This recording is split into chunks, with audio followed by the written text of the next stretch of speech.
नमस्कार नमस्कार नमस्कार दोस्तों, मैं निखिलेश जैन हिंदी चेस पे सीधे चल पर आप सभी का हार्दिक अभिनंदन करता हूं। दोस्तों, तेपे सिगमेंट टूर्नामेंट में अब तक 5 राउंड खेले जा चुके हैं और भारत के अर्जुन इरगासी 3.5 अंक बना करके संयुक्त बढ़त पर चल रहे हैं इस समय। और उनके साथ एंटोन कोरोबो भी 3.5 पॉइंट पर है। अर्जुन ने कल एक बहुत ही इंटरेस्टिंग मैच खेला और आप बोल सकते हैं कि इस टूर्नामेंट के सबसे इंटरेस्टिंग मुकाबलों में से एक अर्जुन वर्सेस विंसेंट केमर। तो जब भी अर्जुन और विंसेंट के बीच जो है मुकाबले हुए, हमेशा रोचक और अच्छे मुकाबले जो है वो देखने के लिए मिले और कल भी मैच जो है वो देखने लायक था। वैसे हमने देखा है कि कई बार हम जब मैच देखने की कोशिश करते हैं तो हम उन मुकाबलों की तरफ ज़्यादा जाते हैं जहाँ पर जीत या हार हुई होती है और हमें लगता है कि रोमांच जीत हार के आसपास ही है। लेकिन बहुत बार ऐसे मुकाबले जिनके परिणाम ड्रॉ पे निकलते हैं, उनके अंदर बहुत कुछ रोमांच जो है वो छुपा होता है और बहुत कुछ देखने सीखने लायक होता है। ऐसा ही कुछ था अर्जुन और विंसेंट के मुकाबले में। तो आइए शुरुआत करते हैं आपको और दिखाते हैं कि क्या हुआ। यहाँ पर E4 से खेल की शुरुआत हुई। अर्जुन ने E4 खेल के शुरुआत की। अर्जुन सफ़ेद बोरों से खेल रहे थे। विंसेंट ने जवाब दिया E5, night F3, night C6, bishop B5, राय लोपेज ओपनिंग हुई यहाँ पर A6, bishop A4, night F6, castling करते हैं अर्जुन यहाँ पर, बिशप E7 और अब अर्जुन यहाँ पर खेलते हैं रुक E1, जो कि सबसे स्टैंडर्ड लाइन में से एक है। इसके अलावा D3 भी खेला गया है, बिशप इंटू C6 भी, क्वीन E2 तक चाले जो है वो काफ़ी मैच आपको देखने के लिए मिलेंगे। अर्जुन रुक E1 चुनते हैं और अच्छी बात यह है कि अर्जुन और विंसेंट केमर के बीच सेम टू सेम इस लाइन पे इससे पहले भी मैच जो है वो हो चुका था। तो यहाँ पर B5 खेला और अर्जुन खेलते हैं बिशप B3। सबसे यहाँ पे भी स्टैंडर्ड लाइन फॉलो होती है और ब्लैक यहाँ पर कैसल कर लेता है। और अब अर्जुन यहाँ पर एंटी मार्शल सिस्टम चुनते हैं H3, जो कि अर्जुन को हमने कई मुकाबलों में खेलते देखा है। ओके, विंसेंट खेलते हैं बिशप B7। अब अर्जुन खेलते हैं D3। अब उन अपने डार्क कलर के बिशप को यहाँ पर बाहर लाते हैं और विंसेंट बहुत ही, अगर जिसको आप बोले कि ऐसा लगता है जैसे ब्लैक के सारे प्रॉब्लम सॉल्व हो गए हों, ब्लैक D5 लेके आता है और आप देखिए कि ब्लैक के दोनों बिशप गेम में आ चुके हैं, दोनों नाइट गेम में आ चुके हैं, सेंटर का एक पॉन D5 पे आता है। तो ऐसा लगता है देखने में कि ब्लैक की सारे समस्याएं जो है उसका समाधान हो चुका है, जबकि वाइट को अभी भी नाइट डेवलप करना है, अभी भी ये बिशप डेवलप करना है। Okay, so but the point ये है कि अगर आप दोनों के स्ट्रक्चर की तुलना करेंगे, पॉन स्ट्रक्चर की तुलना करेंगे, तो आपको साफ नज़र आएगा कि वाइट का जो पॉन स्ट्रक्चर है वो ब्लैक के पॉन स्ट्रक्चर से बेटर है। दूसरा एक और जो इम्पॉर्टेंट बात है कि अभी भी ये जो बिशप्स हैं दोनों ब्लैक के, वो उतने अच्छे से काम नहीं कर रहे हैं। चाहे वो E7 का बिशप हो, चाहे B7 का बिशप, पोटेंशियल जरूर है। तो और यहीं पे अब मौका है कि अर्जुन को कुछ ना कुछ तो करना ही होगा। तो अर्जुन पहले नाइट BD2 आते हैं, अब उनका नाइट E4 पे आने के लिए तैयार है। और इन दोनों के बीच जो इसके पहले मुकाबला हुआ था, वो मुकाबला हुआ था जुलाई 2023 में, जिसमें विंसेंट केमर ने इसी सेम पोजीशन पे क्वीन को D7 करके खेला था और वो मैच आगे बढ़ा था। फिर अर्जुन ने A4 करके विंसेंट को चैलेंज दिया था A5 के ऊपर और इस तरह से वो खेल आगे गया था।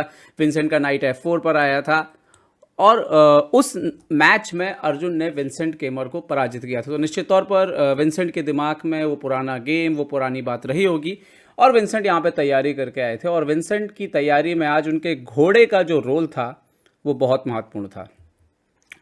विंसेंट ने यहाँ पे नाइट D4 खेला। यहाँ पर डेफिनेटली आप देख सकते हो कि ब्लैक जो है अपना E5 का पॉन आपको देना चाहता है, लेकिन अगर आप ये E5 का पॉन मारते हैं तो आफ्टर C5 एक्चुअल ब्लैक को काफ़ी कंपनसेशन मिलेगा। उसके दोनों घोड़े सेंटर पर हैं, बिशप भी पहले से बेटर हो जाएंगे। तो कहीं ना कहीं ये एक ऐसी लाइन है जहाँ पर ब्लैक को प्ले मिलता है। तो अर्जुन ने उसको अवॉइड किया। अर्जुन ने नाइट इंटू D4 मारा, पॉन इंटू D4 यहाँ पर आता है। अब अर्जुन खेलते हैं क्वीन F3। अगर हम डाटाबेस पे जाके देखें, एक नोटेबल गेम देखें, तो यहाँ पे 2 गेम आपको मिलेंगे ग्रैंड मास्टरों के, और जो इम्पोर्टेंट है वो है मॉसार्ड का एक गेम है एडम्स के खिलाफ। ये खेला गया है 2023 दिसंबर में, जिसमें ब्लैक जीता है।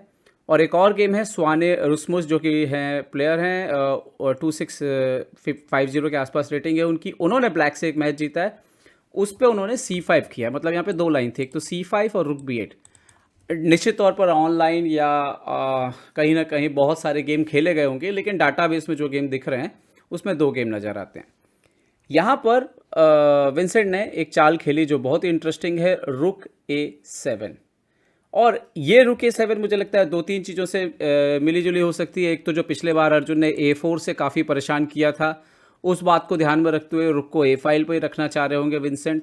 दूसरा, इन फ्यूचर कभी C5 आता है, बिशप हटता है, तो यही जो रुक है आपका वो 7th रैंक पर रोटेट हो सकता है। तो निश्चित तौर पर रुक B8 की जगह रुक A7 जो है विंसेंट को ज़्यादा बेहतर चाल लगी, और मुझे भी लगता है कि ये चाल ठीक है। आगे क्या हुआ, अर्जुन आते हैं क्वीन F5, और एक तरह से अर्जुन जो है यहाँ पर चुनौती देते हैं। ये जो घोड़ा बैठा है D5 पर, और बिशप है E7 का भी थ्रेट है, बिशप D5 एंड देन जरूरत पड़ने पर रुक E7। सो खैर फिलहाल नहीं है, बट यही एक थ्रेट जो है वो यहाँ पर नज़र आती है डायरेक्ट थ्रेट होती हुई। लेकिन इसको कैसे बचा जा सकता है, यहाँ पर विंसेंट ने G6 खेल के अर्जुन के क्वीन को यहाँ पर चुनौती दी। क्वीन यहाँ पर E5 जाते हैं Arjun, and now bishop F6, queen G3। अच्छा, अब ये पोजीशन है कि ऐसा लगता है कि मतलब अगर एक चाल और वाइट को दे दी जाए तो वाइट की सारे प्रॉब्लम ना समाधान हो जाएगा, बल्कि पोजीशन भी अच्छी हो सकती है। नाइट E4 से आ सकता है, F6 पर अटैक कर सकता है, C5 जा सकता है, उसके बाद ये बिशप गेम पे आ रहा है, बिशप H6 आ सकता है। तो बस ऐसा लगता है कि वाइट का अटैक अगले ही क्षण शुरू हो सकता है। लेकिन यहीं पर विंसेंट केमर ने चली एक शानदार चाल, और वो थी नाइट E3। और इससे हुआ क्या, दरअसल हुआ ये कि ये आप कह सकते हो कि एक टैक्टिकल शॉट जो है बोर्ड पर आया, और जो विंसेंट ने बिल्कुल नहीं चूके उसमें, क्योंकि आप FE3 अगर मारोगे तो यहाँ पर बिशप H4 आ रहा है और आपका रुक ही मर जाएगा, एक्सचेंज बस नहीं जाएगा, पूरा रुक ही चला जाएगा। तो इसीलिए आप मार नहीं सकते थे। तो अर्जुन ने खेला night E4, bishop E4, pawn E4, और इसके बाद आता है C5, क्योंकि अभी भी आप मार नहीं सकते हो और अब C4 का थ्रेट है, आपका बिशप ट्रैप हो रहा है। तो अर्जुन को जगह बनानी पड़ी C3 से, नाइट C4 गए यहाँ पर विंसेंट केमर। सो नाउ अभी अर्जुन ने A4 किया, और तब तक पोजीशन मेंटेन हो गई थी। और वही जो मैंने आपको बोला कि वही रुक 7th रैंक में यूज़ हो जाएगा, उसको टाइमली 7th रैंक में शिफ्ट कर दिया विंसेंट ने। तो आप कह सकते हो कि इस मैच में प्रिपरेशन के हिसाब से विंसेंट की तैयारी जो है वो बहुत ही अच्छी थी, और उन्होंने अर्जुन को कोई मौका दिया नहीं इस पोजीशन में। हालांकि अर्जुन की पोजीशन कोई ख़राब नहीं थी। अर्जुन ने AB5 एक्सचेंज किया, उसके बाद CD4 एक्सचेंज किया, बिशप C4 एक्सचेंज किया। अर्जुन समझ गए थे कि ये पोजीशन को ज़्यादा स्ट्रेच करने पे उनको भी प्रॉब्लम हो सकता है, क्योंकि अपोनेंट स्पेस ज़्यादा ले रहा है, उसके रुक और क्वीन डबल हो रहे हैं। एंड देन अर्जुन ने पोजीशन को न्यूट्रलाइज किया, E5 किया, बिशप पर अटैक किया, bishop H6, bishop G7, bishop भी एक्सचेंज हो गया, B3 आया, रुक D4, एंड देन E6। ये भी बिल्कुल टाइमली गया, ये पॉन जो उन्होंने देने की कोशिश की।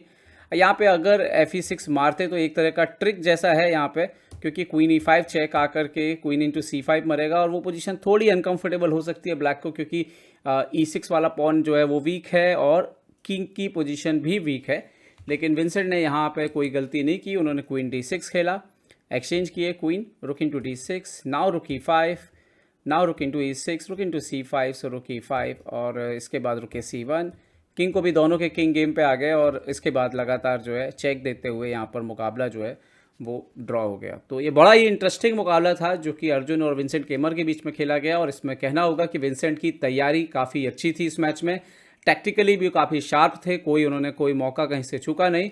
तो ये मुकाबला जो है अंततः ड्रॉ रहा। लेकिन खैर अर्जुन अभी भी लीड कर रहे हैं, अर्जुन की लाइव रेटिंग 2764 के आसपास है, और अगर वो बचे हुए 2 मुकाबले जीत जाएं तो अर्जुन इसी टूर्नामेंट से नेपो को पीछे छोड़ करके विश्व के नंबर 4 खिलाड़ी भी बन सकते हैं।